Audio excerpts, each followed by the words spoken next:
الحمد لله وكفى وسلام على عباده الذين اصطفى أما بعد أعوذ بالله من الشيطان الرجيم بسم الله الرحمن الرحيم والذين جاهدوا فينا لنهدينهم سبلنا وَإِنَّ اللَّهَ لَمَعَ الْمُحْسِنِينَ سبحان ربك رب العزة عما يصفون وسلام على المرسلين والحمد لله رب العالمين اللهم صل على سيدنا محمد وعلى آل سيدنا محمد وبارك وسلم اللهم صل على سيدنا محمد وعلى آل سيدنا محمد وبارك وسلم اللهم صل على سيدنا محمد وعلى آل سيدنا محمد وبارك وسلم۔ اللہ رب العزت نے ہر انسان کو صلاحیتوں سے نوازا ہے۔ نبی علیہ السلام نے ارشاد فرمایا الناس معادن کمعادن الذهب والفضہ، کہ جس طرح سونے اور چاندی کی کانیں ہوتی ہیں، ہر انسان کانوں کی مانند ہے۔ کسی میں اللہ نے کوئی صفت رکھ دی، کسی میں اللہ نے کوئی صفت رکھ دی۔ آپ ہر انسان کی زندگی کا جائزہ لیں، مختلف صفات سب میں نظر آئیں گی۔ ہر گلیرا رنگ و بوئے دیگر است، سب پھول ہیں لیکن ہر پھول کی خوشبو اور ہر پھول کا رنگ جدا ہوتا ہے۔ تو ہر انسان کی اپنی شخصیت ہے، عقلی صلاحیتیں مختلف ہوں گی، کسی میں کوئی خیر کی بات ہوگی، کسی میں کوئی خیر کی بات ہوگی۔ حتیٰ کہ جن کو ہم بہت برا اور فاسق اور فاجر کہتے ہیں، ان کی زندگیوں کو قریب سے دیکھیں تو ان میں بھی کوئی نہ کوئی اچھی باتیں آپ کو نظر آئیں گی۔ جو سراپا خیر وہ فرشتے، جو سراپا شر وہ شیطان، اور جو خیر اور شر کا مجموعہ وہ حضرت انسان۔ تو ہر انسان کے اندر خیر بھی ہے، شر بھی ہے۔ فرق یہ ہے کہ خیر کے ماحول میں رہے تو اس پر خیر غالب آ جاتی ہے، شر کے ماحول میں رہے تو شر غالب آ جاتا ہے۔ دنیا کے نیک ترین انسان کو برا ماحول مل جائے تو پھسلنے کے موقع موجود، اور بدترین انسان کو اچھا ماحول مل جائے تو سنورنے کے موقع موجود۔ ماحول کا انسان کے اوپر اثر ہوتا ہے۔ علماء نے لکھا ہے کہ جو لوگ مختلف جانور پالتے ہیں تو جانوروں کا ان کے اوپر اثر ہوتا ہے۔ مثلا جو گھوڑے پالتے ہیں ان کے اندر شجاعت ہوتی ہے، جو اونٹ پالتے ہیں ان کے اندر ہٹ دھرمی ہوتی ہے، جو بکریاں پالتے ہیں ان کے اندر عاجزی ہوتی ہے۔ اب سوچنے کی بات ہے کہ جانوروں کے ساتھ رہنے سے اگر جانوروں کے اثرات ہیں تو پھر نیک صحبت میں رہنے سے نیک صحبت کے اثرات کیوں نہیں ہوں گے بندے کے اوپر؟ الصحبت مؤثرۃ، صحبت کے اثرات ہوتے ہیں۔ اس لیے انسان کو چاہیے کہ اپنے آپ کو نیک ماحول کے اندر رکھے، نیک دوست بنا لے، تاکہ وہ اس بندے کو راستے سے ہٹنے نہ دیں، بھٹکنے نہ دیں۔ یہ بھٹکنا بھی چاہے تو وہ اس کو کھینچے نیکی کی طرف۔ اور آج کل کے نوجوان جیسے کہتے ہیں جی میرے دوست برے ہیں، میں ٹھیک ہوں، وہ برے کام کرتے ہیں، میں تو صرف دیکھتا ہوں، میں کرتا کچھ نہیں ہوں۔ جب بھی کوئی نوجوان یہ بات کرے 100% سمجھ لیں کہ یہ بڑے یقین سے جھوٹ بول رہا ہے۔ یہ کیسے ہو سکتا ہے؟ دوست سے ہی انسان کی پہچان ہوتی ہے۔ اچھے دوست ہوں گے تو خود بھی بندہ اچھا، برے دوست ہوں گے تو انسان خود بھی برا. تو انسان جس ماحول میں پرورش پائے اس کے اوپر اس ماحول کے اثرات مرتب ہوتے ہیں. نیکی کی زندگی گزارنے والا، نیکی کے ماحول میں رہنے والا اللہ رب العزت کا مقبول بندہ، برائی کی زندگی گزارنے والا اور برے ماحول میں رہنے والا اللہ کو ناپسندیدہ بندہ.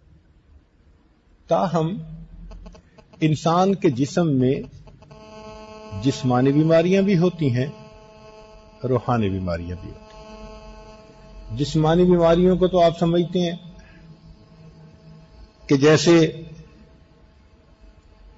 ایک بندے کو آج کی ٹرمینالوجی میں بلڈ پریشر ہے، ڈائبیٹک ہے، السر ہے، اور اطباء کی زبان میں انشقاق الشفتین، رمد چشم، شقیقہ، خناق، قبض، کلنج، وجع المفاصل، گھٹنوں کا درد، عرق النساء، یہ بیماریوں کے نام رکھے ہیں علماء. اسی طرح روحانی بیماریوں کے بھی نام ہیں، جیسے بغض، حسد، کینہ، تکبر، ریا، کذب، شہوت، کسلان فی الصلاۃ، ترک الصوم والزکوٰۃ، نفاق، یہ سب کی سب باطن کی بیماریاں ہیں. تو جیسے ظاہر کی بیماری ہو انسان اطباء کی طرف جاتا ہے، تو باطن کی بیماریوں کے لیے بھی اللہ تعالیٰ نے اطباء بنائے ہیں. ان اطباء کو ہماری زبان کے اندر علماء، مشائخ، صلحاء کہا جاتا ہے. اور جو ظاہری بیماریوں کو ڈیل کرنے والے ہیں ان کو حکماء کہتے ہیں، اطباء کہتے ہیں، ڈاکٹر کہتے ہیں، سرجن کہتے ہیں، کمپاؤنڈر کہتے ہیں. ظاہری بیماریوں کے لیے اطباء نے کتابیں لکھی، ان کی تفصیلات دے دی. مثال کے طور پر میزان الطب، طب اکبر، شرح اسباب، قانونچہ، منہاج الاطباء، یہ سب طب سے متعلق کتابیں ہیں. اسی طرح باطنی بیماریوں کے علاج کے لیے بھی کتابیں موجود ہیں. سب سے بڑی کتاب تو اللہ کا قرآن عظیم الشان، اور پھر اس سے آگے تفصیلات ہیں تو پھر بخاری شریف ہے، مسلم شریف ہے، ابو داؤد ہے، نسائی ہے، اخلاق الصالحین، یہ سب کتابیں جو انسان کی باطنی بیماریوں کو ختم کرنے کے طریقے بتاتی ہیں.